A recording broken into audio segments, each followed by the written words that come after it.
traffic lights. There are beasts there waiting to meet you between the broken homes and the one-way roads and the useless use of small talk. I saw the devil walking on the crosswalk and he looked me in the eye. So when the nights get darker and it gets so cold, you got nothing to prove and less to lose. So put your hand on your chest and lay your heartbeat dry. Lay your heartbeat dry. When you're under eyes and you're flying high and the darkness comes and slaps you silly. 'Cause it's a jungle in the city.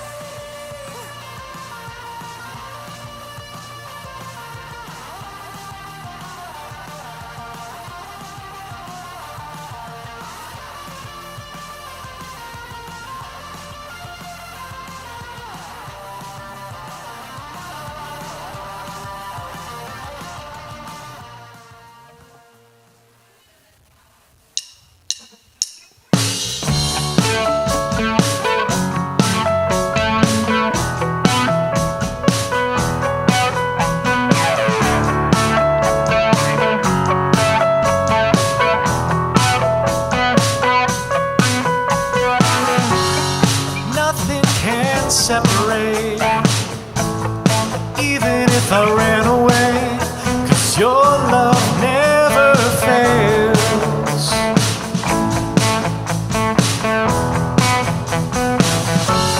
I know I still make mistakes, you have new mercies for me every day, and your love never fails. Oh no.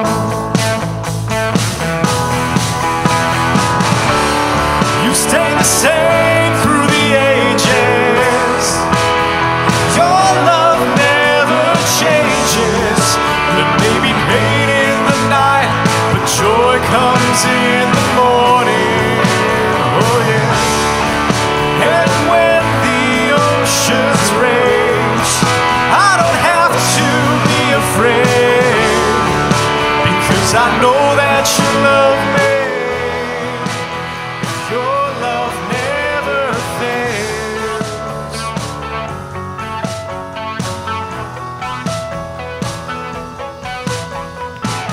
The wind is strong and the water's deep. I'm not alone here in these open seas. Your love never fails.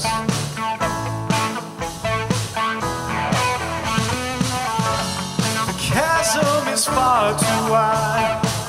I never thought I'd reach the other side, but your love never fails. Thank you, Jesus. Whoa. You stay the same through the ages. Your love never changes. There may be pain in the night, but joy comes in the morning. Oh yeah. And when the oceans rage, I don't have to be afraid, because I know that you love me. And your love, all things work together for my good. You make all things work together for my good. You make all things work together for my good. You make all things work together for my good. You stay the same through the ages. Your love never changes. There may be pain in the night, but joy comes in the morning. Oh yeah. And when the oceans rage, I don't have to be afraid, because I know that you love me. Your love never fails. Your love never fails. And my good.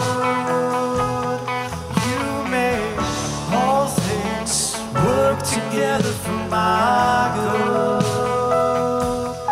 You make all things work together for my good. Good morning, everyone. Welcome to Westwinds. We're so happy that you're with us today. Whether you're in person, I think the stream's working. I don't know. Pray for the stream. We really need all the prayers it can get right now to make it work. But invite you to stand up, invite you to join us, praise God together, and let's keep singing. Woo!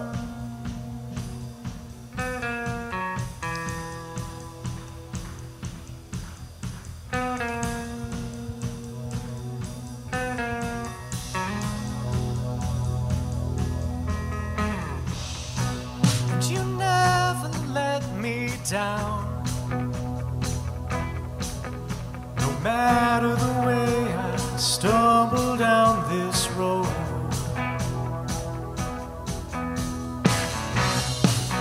from dawn until sundown, would you hold me tightly, take away this load?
At your soul,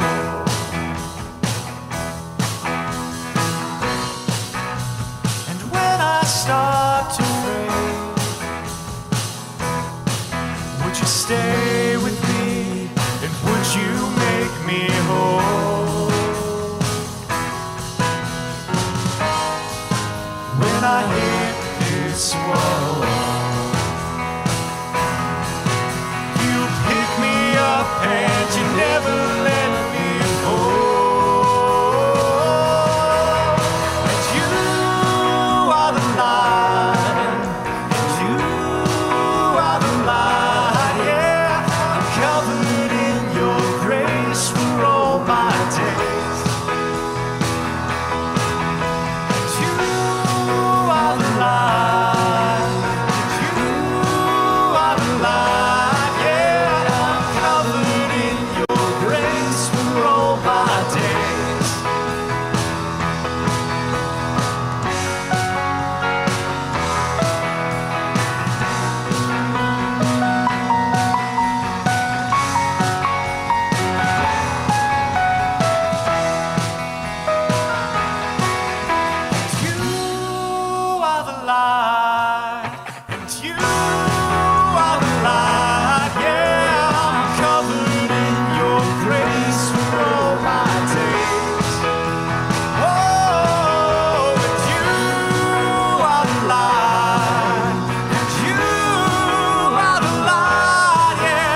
Without you we can see. You provided us with life. You're our serenity. Never have we seen such unrelenting love. In the warmth of His Son, feeling safe, secure, and strong.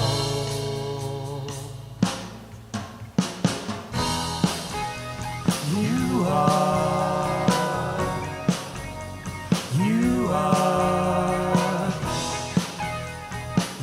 are our source of peace. You are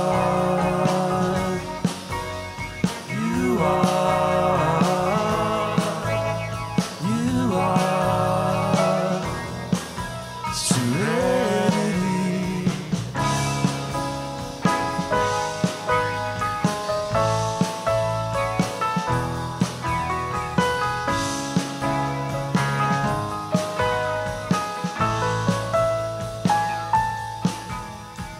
Hiding for so long, we finally show our faces.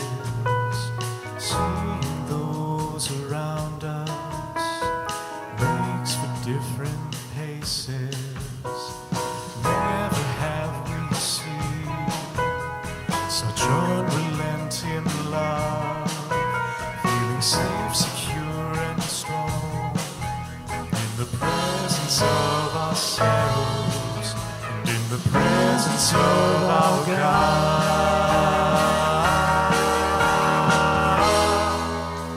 You are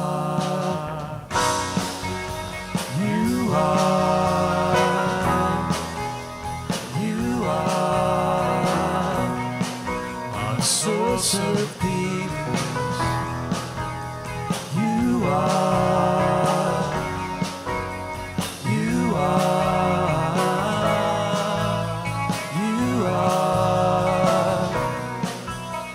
serenity, serenity, serenity, serenity, serenity, serenity, serenity, serenity, serenity.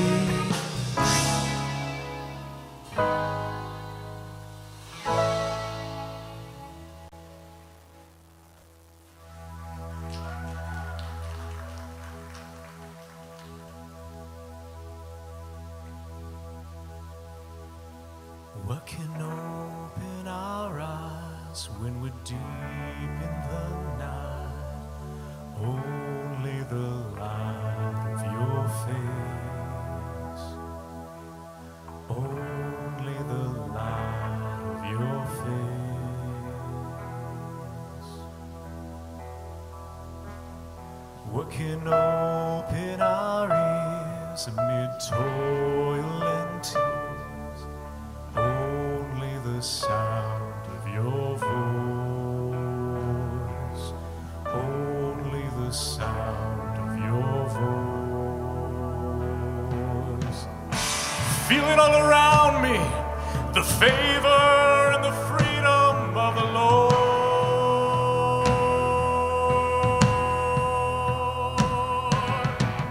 I feel it all around me, the healing of your merciful touch.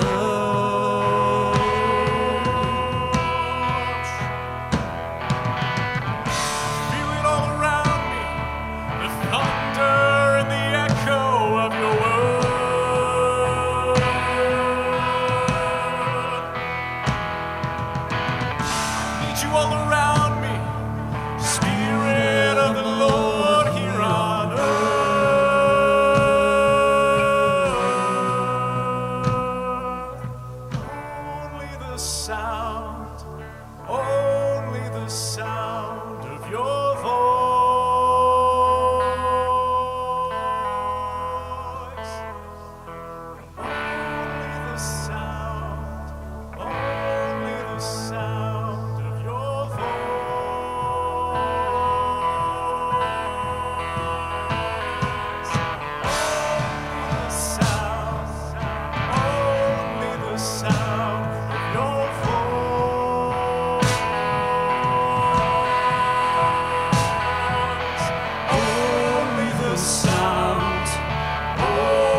have mercy.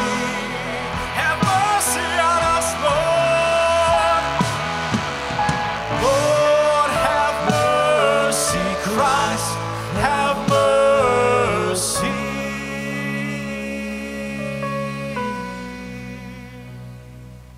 What is the sound of your voice? What is the sound of your voice?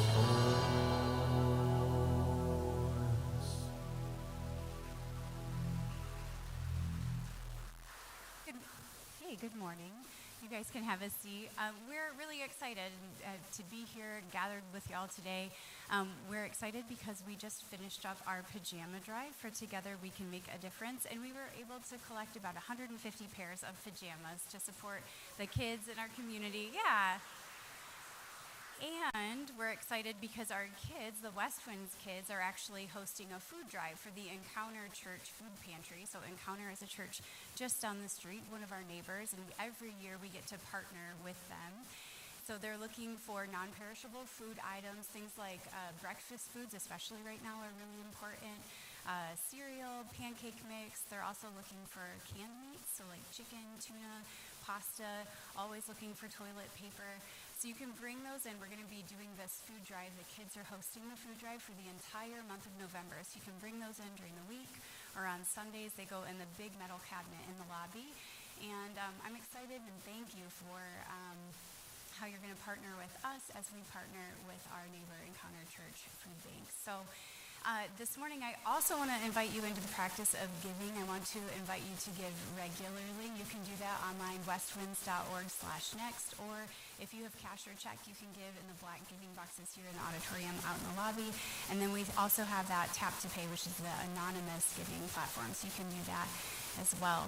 This morning, we are kicking off a new series called Why I Stopped Going to Church, which is kind of a funny title, but I think it's actually going to be a series of really rich conversations. So let's welcome Pastor Corey for our message today.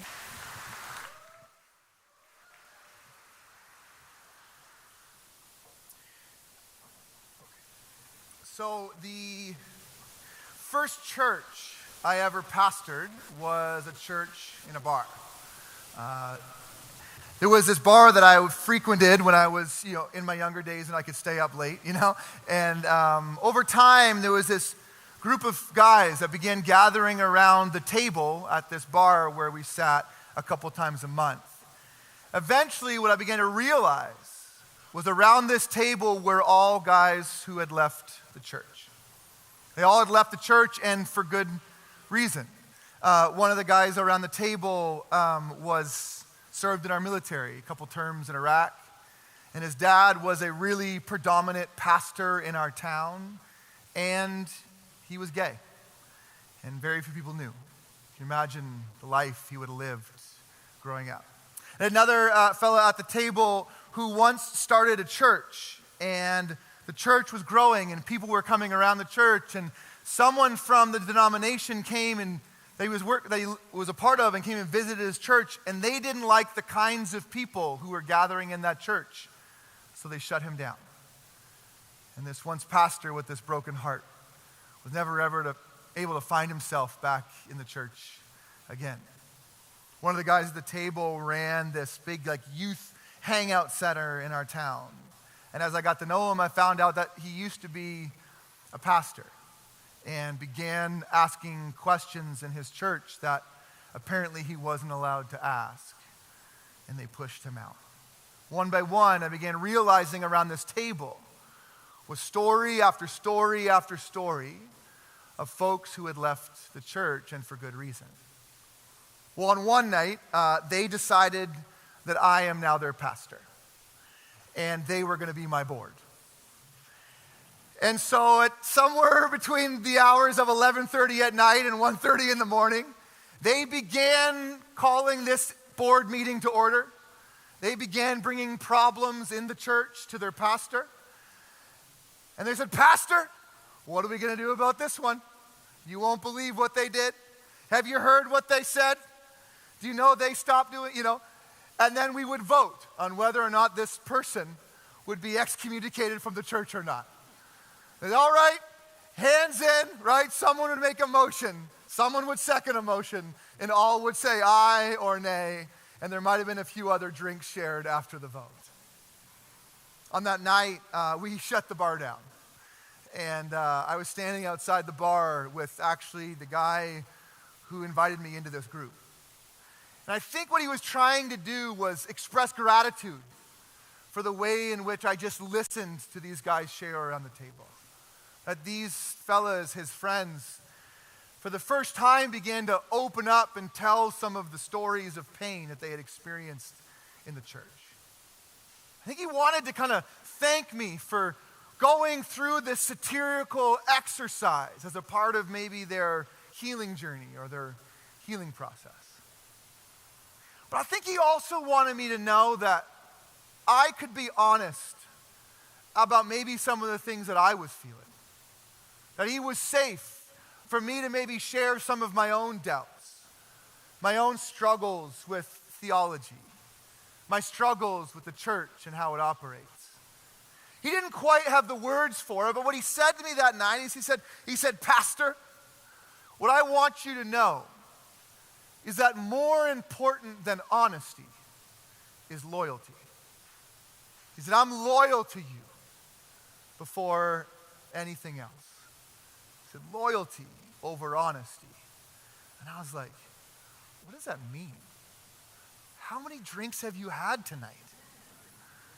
And so we eventually went home, and I went to bed that night, and I don't know if this has ever happened to you. I woke up like 3 hours later, before 4:30 in the morning. I couldn't sleep. And I just felt like my brain was like spinning and turning. Anyone else have this challenge at times?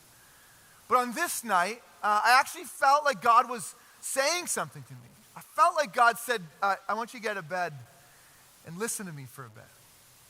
And so I got out of bed, and I got out my journal. And God just began kind of talking to me about the words that came out of my drunk friend that night. Loyalty over honesty.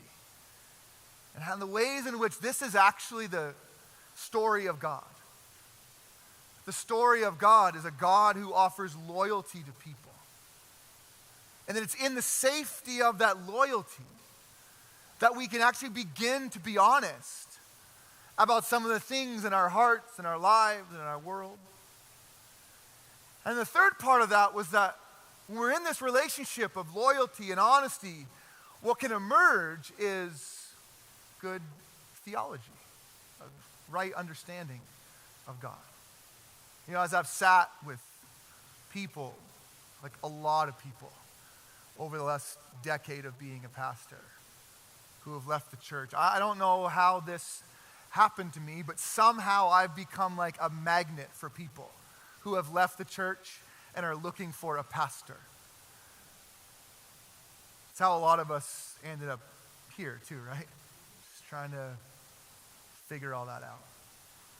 And as I've listened to story after story after story, what I've been learning over the last decade is all of these stories begin to depict some kind of relationship between those three words: loyalty, honesty, and theology. Loyalty, honesty, and theology. I spent almost a decade of my life leading worship in 3 to 4 churches a week all over the country. Lots of times we would lead these like gatherings of like high school students that would come together, and we would kind of sing like church songs for high school kids, you know? And then after these events, we would end up at like the token youth group gathering point, Applebee's, for late night half-price apps. Anyone grew up in youth group culture, right? Like every youth group in the country is at Applebee's at like 9 o'clock on a Tuesday night, right?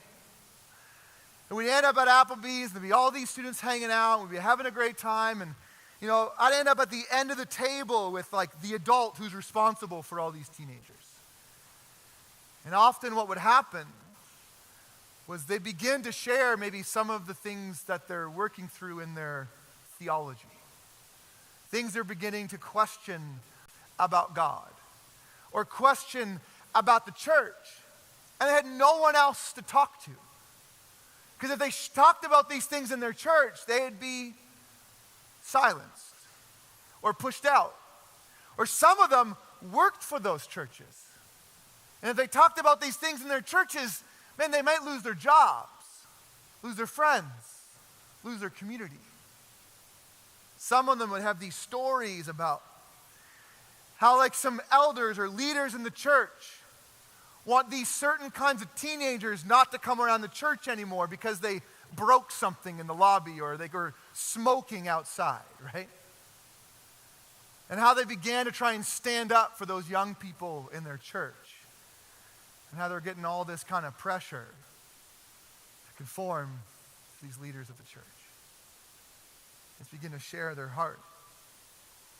And so Pastor Josh and I Josh was in that band with me, and we traveled together all those years. We'd get back into our van, somewhere around 11 o'clock at night, filled with grease from Applebee's, feeling terrible,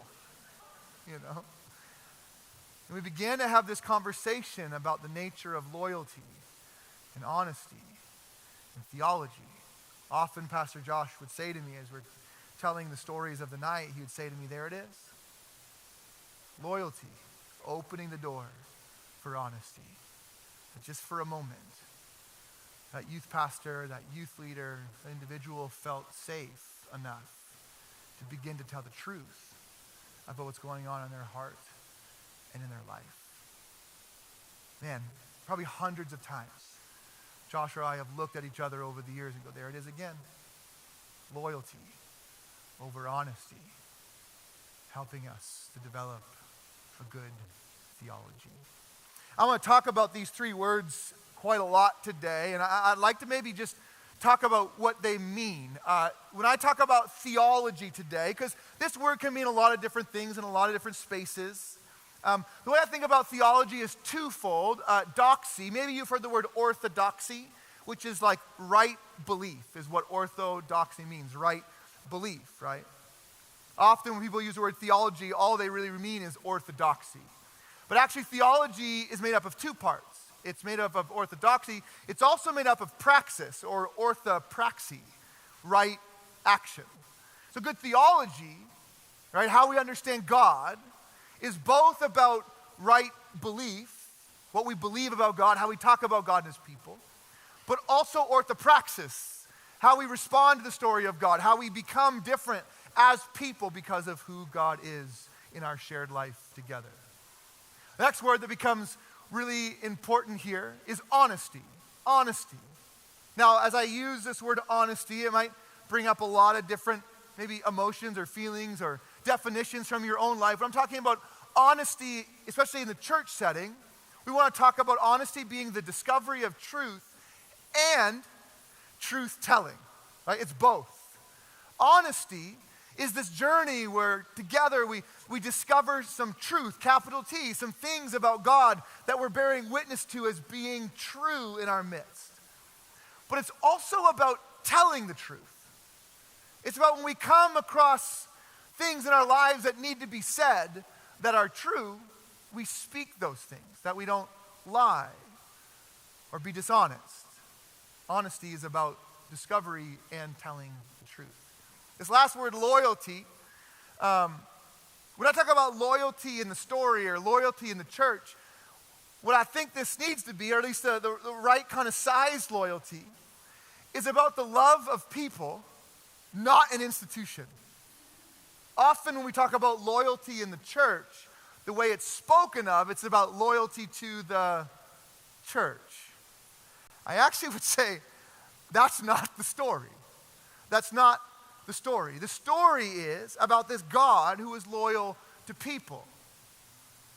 And the embodied Jesus was so loyal to people and not the institution that it got him crucified. We'll get to that in a minute. I want to look a little bit about how Jesus embodies this in his whole story. Matthew chapter 4 tells the story of Jesus calling a few of his disciples. It's the beginning of Jesus having disciples. Matthew chapter 4 says this, starting in verse 18, as Jesus walked alongside this Galilee sea, he saw two brothers, Simon, who was called Peter, and Andrew throwing fishing nets into the sea because they were fishermen. That's really important context, right? Come, follow me, he said, and I'll show you how to fish for people. That was like a great hook line for Jesus, right? Hey, guys, I know what you do for a living. Here's a line for you. Right away, they left their nets, followed him. Continuing on. He saw another set of brothers, James, the son of Zebedee, and his brother John. They were in a boat with Zebedee and their father repairing their nets. Jesus called them, and immediately they left their boat and their father and followed him.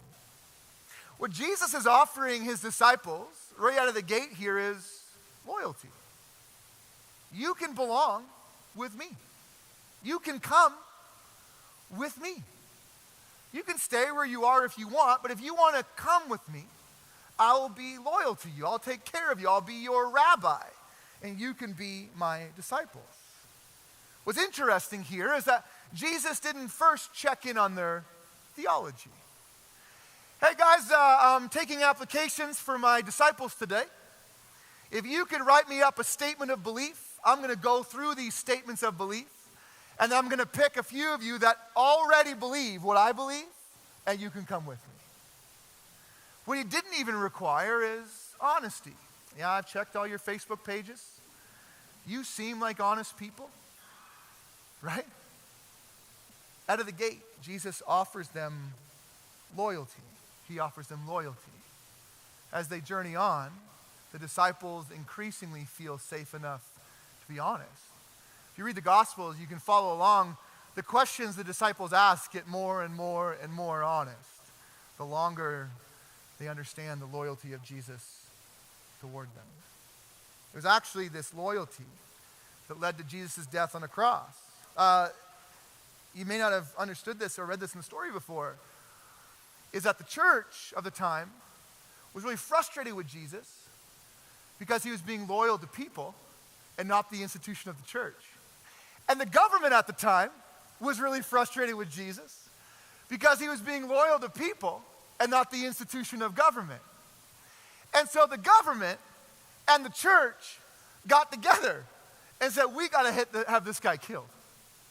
You know, they collaborated on the crucifixion of Jesus. And then Jesus is crucified and is all alone. Those of you that have chosen people over institution have maybe experienced this before, where in the end, you find yourself very isolated as the powers and principalities and the systems of the day of those institutions continue to perpetuate a culture that keeps people away from that are loyal to the people and the humans around them. So this series is called Why I Left Church, or Why I Left the Church. And my thought is that some of you are wondering what I'm going to talk about, and maybe for good reason. Maybe you've got some of these experiences of loyalty and theology and honesty that have been all misplaced and unhealthy. And so as we begin this journey, I wanted to maybe help give us a tool, a way to maybe take steps. Like, how do I know when it's safe enough to begin to be honest about some of the things going on in my life or some of the things going on around you?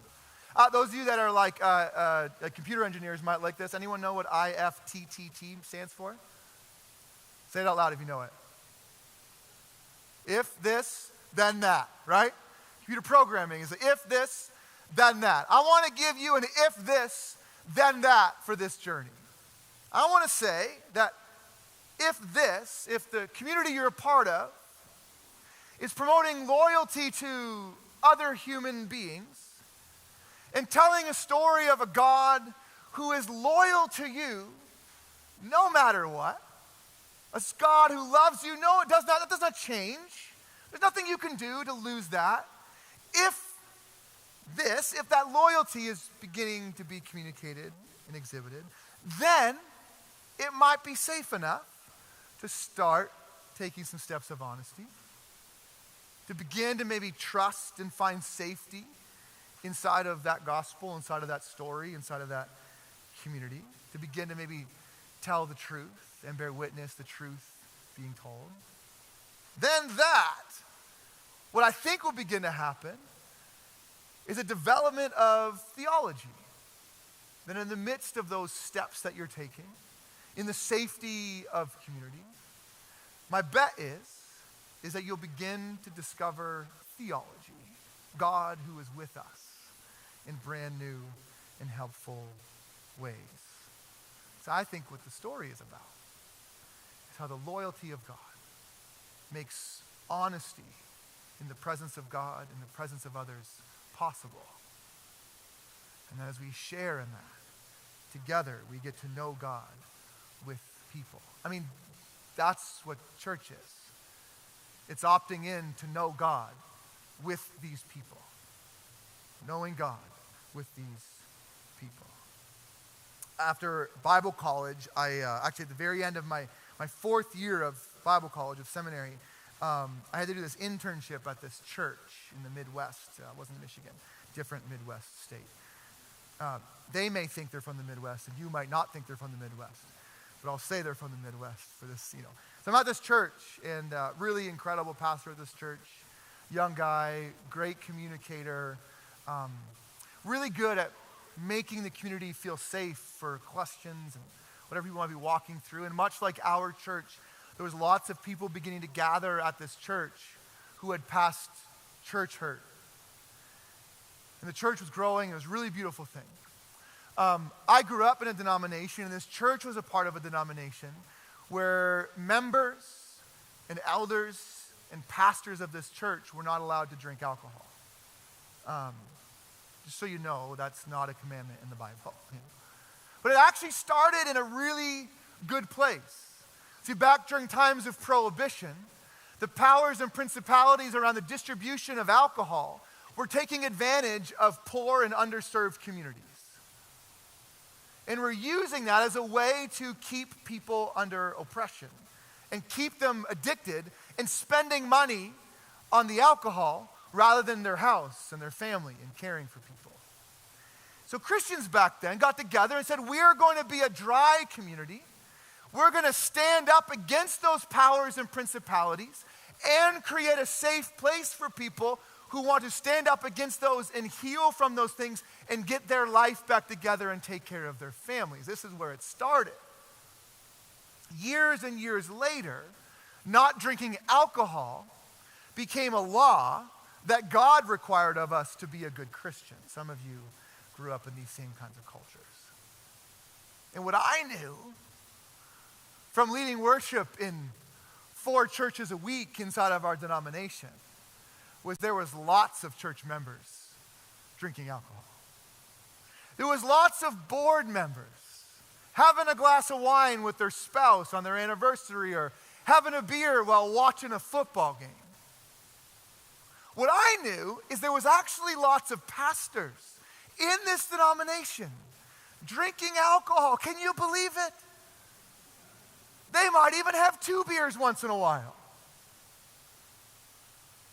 A few years after my internship, I got a call from some folks in the church that the denomination came along and we're going to take away this pastor's credentials because they found out he was having a beer a few times at a football game with his friends. And I understood that because, like we signed up to be pastors in the denomination. We knew the rules. But you know what really got me? Do you know how many pastors stood up on that day and said, hey, if you're going to take his credentials over this, you're going to have to take mine too. How many pastors do you think stood up in the denomination and said that? None. 0. Not a one. He took his credentials. A couple years later, church is gone. Everybody left. See, I think when we think about loyalty and honesty and theology, it kind of operates a bit like this Venn diagram. There's a relationship, a connection between all of these. And when we remove loyalty to humans, honesty and theology begin to be weapons of the institution, right? That honesty just becomes way too risky. I'm just going to hide my thoughts. I'm not going to say what my doubts are. I'm not going to be honest about my questions. I'm going to drink in silence and in quietness where nobody can see. Because honesty is just too risky.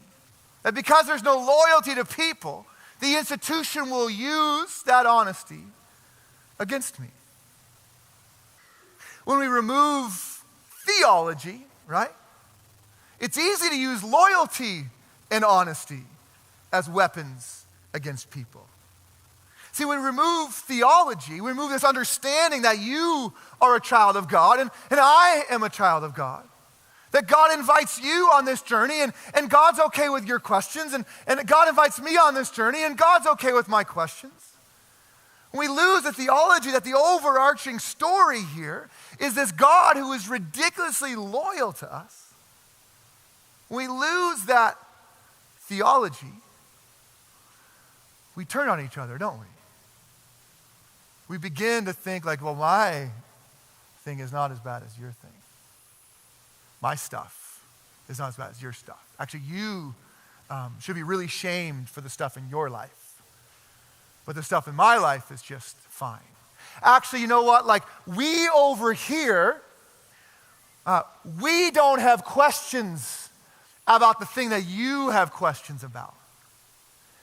And we think that your question is your question is worse than our questions. So you should just stay there while we keep doing our thing over here. We build these communities, these false communities. If we remove honesty and we just have loyalty and theology, well, eventually someone comes along and writes a new book for our community. And that book becomes like the bar that everybody who wants to belong has to meet. And you can't question this book, because this book is our theology, and we're loyal to this theology. I want to name something that some of us grew up in traditions where the way in which we were loyal to God was by being loyal to the church that we were a part of. That's wrong. That's wrong. Jesus said, my greatest commandment is to love the Lord your God with all your heart, with all your mind, with all your being. And the second is just like it. It's equal. It's like all wrapped up in it. The second is just like it. It's to love your neighbor to yourself. How do we respond to the loyalty of God? It's not by being loyal to a church institution. It's about learning to love God with your heart and your soul and your mind, and that finding expression in the love of your neighbor as yourself. Healthy theology and loyalty should lead us to more honesty. If the kind of loyalty that is being demanded of you, especially in a church setting, is a loyalty that requires you to not tell the truth, is a loyalty that requires you to continue to perpetuate a lie in order to protect the institution. That is not the loyalty that Jesus calls his disciples to. That is not the kind of loyalty that God modeled for thousands of years through the Jesus story and through the Old Testament story. That a good test of is this loyalty healthy is the extent in which it helps us embody the presence of God and tell the truth about what's happening in our midst, in our world. I think we should learn to do maybe a better job of putting that to the test. I want to look at a passage of scripture that we've looked at actually twice, I think, in the last 4 weeks. It's a description of the early church in Acts chapter 4. And as I read it, I wonder if you can just maybe make marker notes about the relationship here between loyalty and theology and honesty. Acts chapter 4, starting in verse 32, says the community of believers was one heart and mind. None of them would say, "This is mine," about any of their possessions, but held everything in common. The apostles continued to bear powerful witness to the resurrection of the Lord Jesus, and an abundance of grace was at work among them all. There were no needy persons among them, and those who owned properties or houses would sell them, bring the proceeds from the sale, and place them in the care and under the authority of the apostles. Then it was distributed to anyone who was in need. So somewhere along the way, this group of people respond to the resurrection of Jesus. They're like, man, if this is who God is, I don't think it's right that I have this field over here and my brother or sister over here doesn't even have a place to live. If this is how the loyalty of God is, if God is so loyal to us that he would become us and give his life for us and die on a cross and resurrect from the dead, if that's the extent of that loyalty, what might God be inviting us into? Acts chapter 5 begins to tell a different story. When this was written, it wasn't like Acts chapter 4 and then Acts chapter 5. It was just one story. We added the chapters, and well, I say we like I was there. I had nothing to do with adding the chapters and verses to the Bible. But the church added chapters and verses of the Bible to make it easier to talk about what we're talking about, right? So we could reference this text over and over. It was a way to kind of help the church read and study the Bible together. So the beginning of Acts chapter 5 tells this story. But if you were finished reading chapter 4 and then put your Bible away for a month and then come back and read chapter 5, these stories seem really disconnected. But actually they're meant to be read together. They're meant to tell the same story or give two sides to the same story. Now the story we're going to look at in Acts chapter 5, if you were going to have a series at your church called Why I Stopped Going to Church, and you had a church with a lot of skeptics in it, this would probably not be the story that would be recommended reading. It's the story of Ananias and Sapphira. Right after the description of the generosity and the beauty and the theology and the loyalty of this community to one another in Acts chapter 4. It tells the story of Ananias and Sapphira. It says, however, right, so we just read about the community. However, there was these other two people. However, there was a man named Ananias who, along with his wife, Sapphira, sold a piece of property. With his wife's knowledge, he withheld some of the proceeds from the sale. That's probably healthy in your marriage, right? He brought the rest and placed it at the care and under the authority of the apostles. Peter knew they had held some back. Peter says, Ananias, how is it that Satan has influenced you to lie to the Holy Spirit by withholding some of the proceeds from the sale of your land? Wasn't that property yours to keep? It is yours.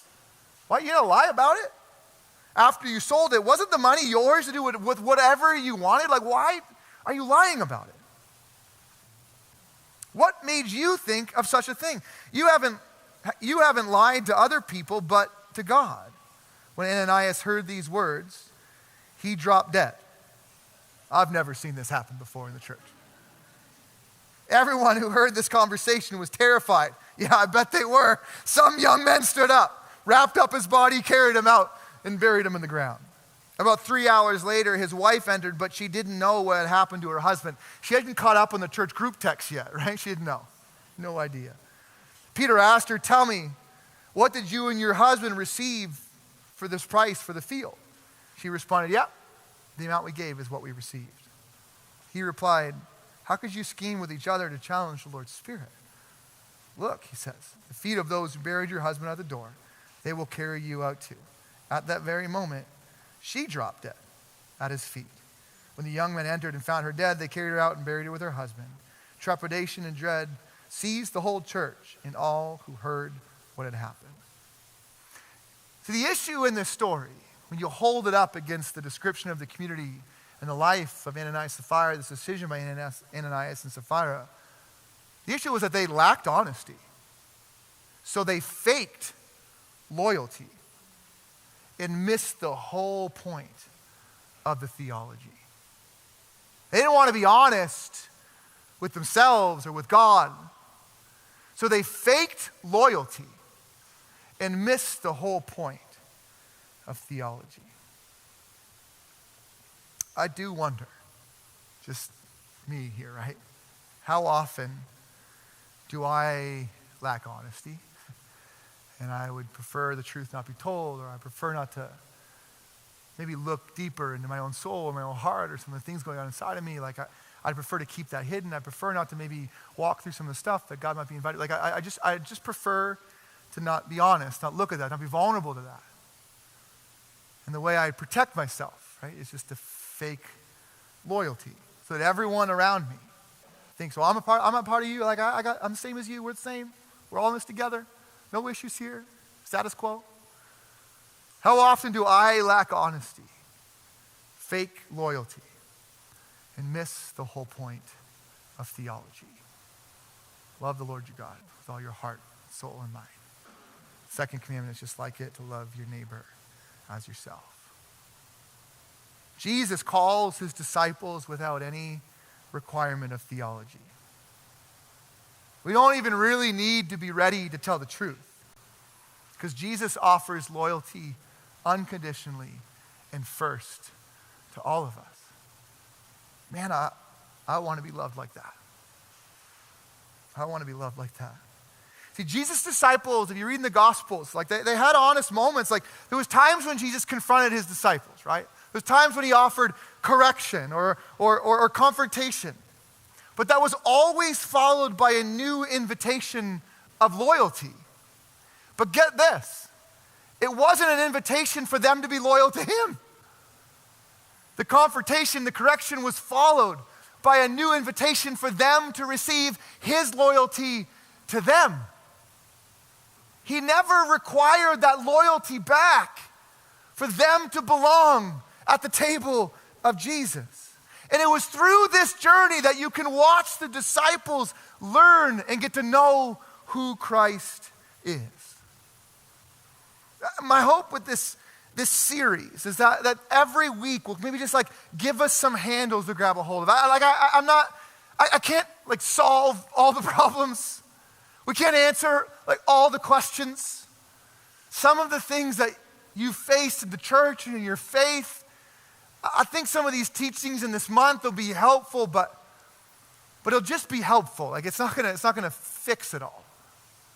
My hope is that today, maybe you could think back to some of the experiences you've had in church and hold them up against this framework of loyalty and honesty and theology. It might give you some frameworks to maybe understand what went wrong, what happened, the ways in which the church or those people associated with the church weren't embodying the story that they claim.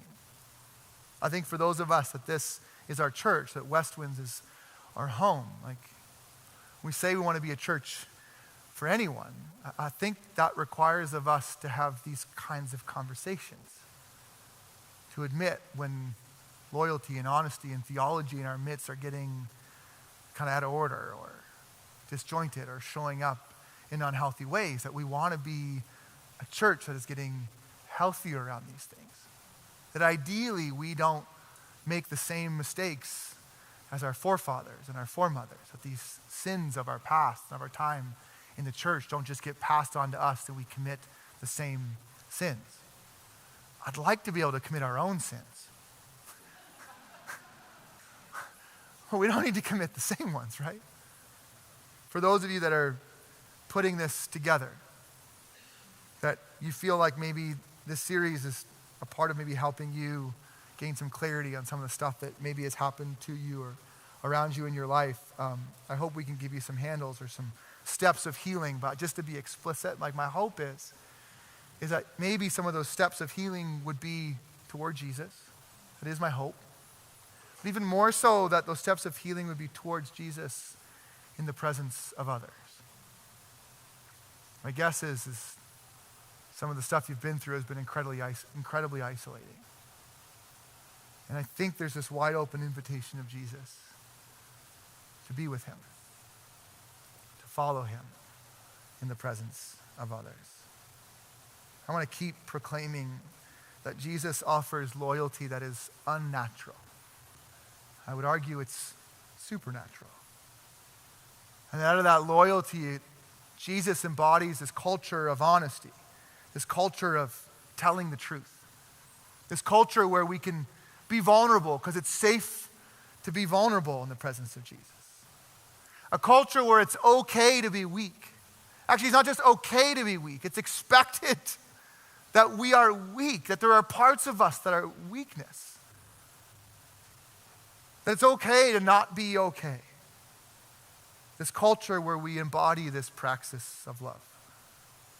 And in the midst of that Jesus is this way to this theology, this maybe right belief and right praxis, this way of being together, a way of knowing God through the life, death, resurrection of Jesus. Before we close, I just want to name one more thing as we're moving through this series. I just want to recognize the space that we're in. That for some of us, having this conversation inside of a church space creates all sorts of stuff. That hearing this conversation, maybe being guided or led by somebody who looks like me, sounds like me, embodies the kind of characteristics of me,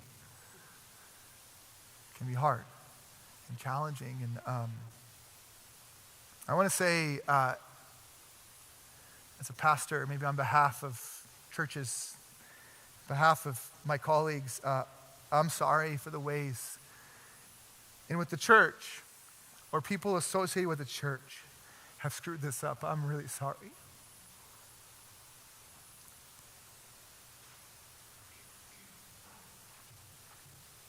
I've sat and listened to too many stories. And it's got to be better. We have to do better. And that's not like a ladder to climb. It's grace that we need God to give us to be able to be healthy in the ways in which we model and live after this wildly loyal God. The ways in which we tell the truth together when it's uncomfortable and hard. The ways in which we get to know God in the presence of others. We need to invite that into our lives every single day, I think. I'll close with this. Some would say the most important thing in a church is doctrine. You got to find the church that has the right doctrine. If you find that church, would you let me know? A lot of people are looking for it. A lot of people have left this church looking for it. I disagree with that sentiment. I really disagree with that sentiment. I think the most important thing in a church is hospitality. That we collectively experience the hospitality of God so that we might receive others in the hospitality of God and be received by others in the hospitality of God. That is the space, I think, where we'll get to find out who God is in our midst and just what he might be inviting us into. The most important thing, I think, is that we learn to be received by God so we might receive others in the name of God and be received by others in the love of God. Pastor Josh got married 8 years ago. Christy, am I right? 8? Nailed it. I asked Josh earlier. He couldn't remember, so you couldn't. I'm just joking. I'm just kidding. I'm making that up. I wanted to make a scene. Okay, I'm just kidding. I had the privilege of officiating Josh and Christy's wedding. And the night before they got married, Josh gave us all, me and his groomsmen, a wallet like this. I've been carrying it around now for almost a decade. On the front of this wallet, it says loyalty over honesty. A conversation that him and I have been having for a decade and a half. And this is centered the kind of Christian I want to be, the kind of person I want to be, the kind of grace that I need from God, and the kind of church I long to be a part of. I'll take loyalty over honesty every day of the week and twice on Sundays, right? That's the saying?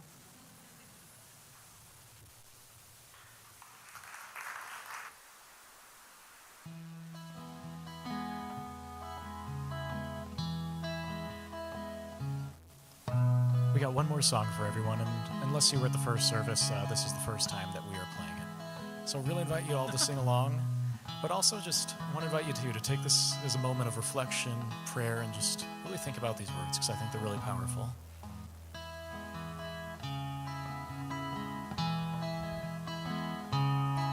When you close your eyes to pray and your mind starts drifting off, do you feel a little shame, like you're getting something wrong?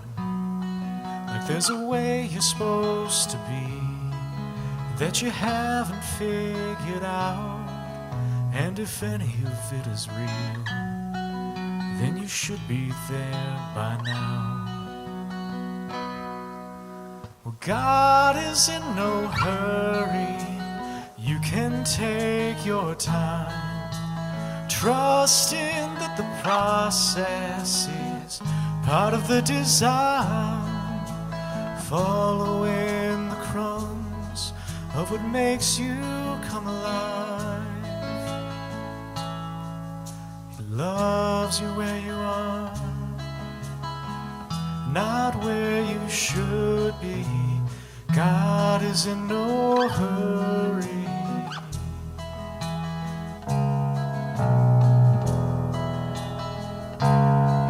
When you step inside the church and you see the hands held high, do you wonder what they heard and why you can't feel that fire? So it's either all pretend, just emotions all stirred up, or some deficiency within, like you're not spiritual enough. Well, God is in no hurry, you can take your time, trusting that the process is part of the design, following the crumbs of what makes you come alive. 'Cause He loves you where you are, not where you should be. God is in no hurry.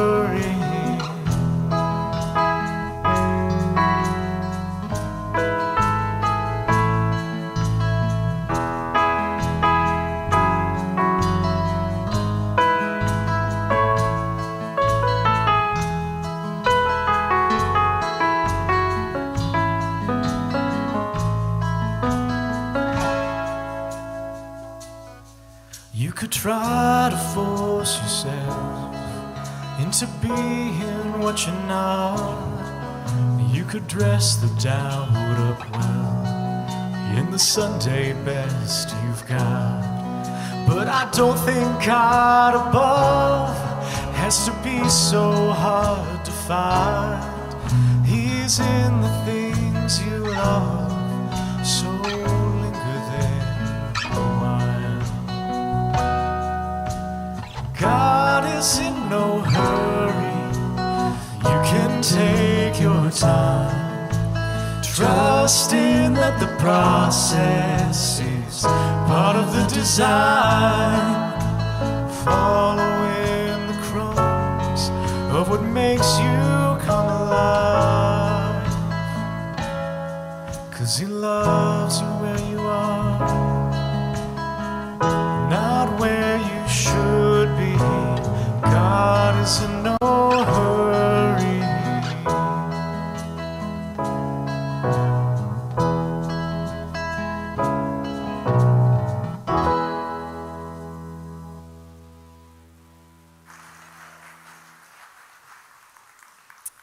I'd like to invite you to stand with me. I'd like to read a prayer over us or with us today as a bit of a benediction. We come as we are, with faith, with questions, with new beginnings. We say these words with those who can speak them and for those who need to rest in them. We long for a love that lasts, to tell the truth that heals, to learn the grace that hosts us.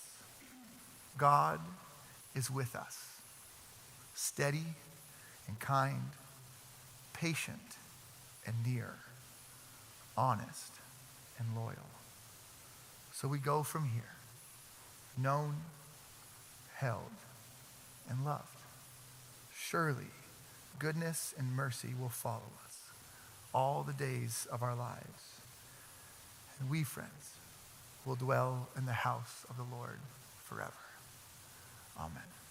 You are dismissed.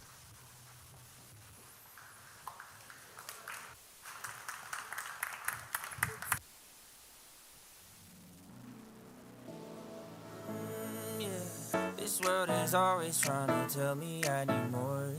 A bigger house, a couple cars will fill the void. But then I get it and I still feel just as poor. So I tell all that to head right out the door. 'Cause I woke up with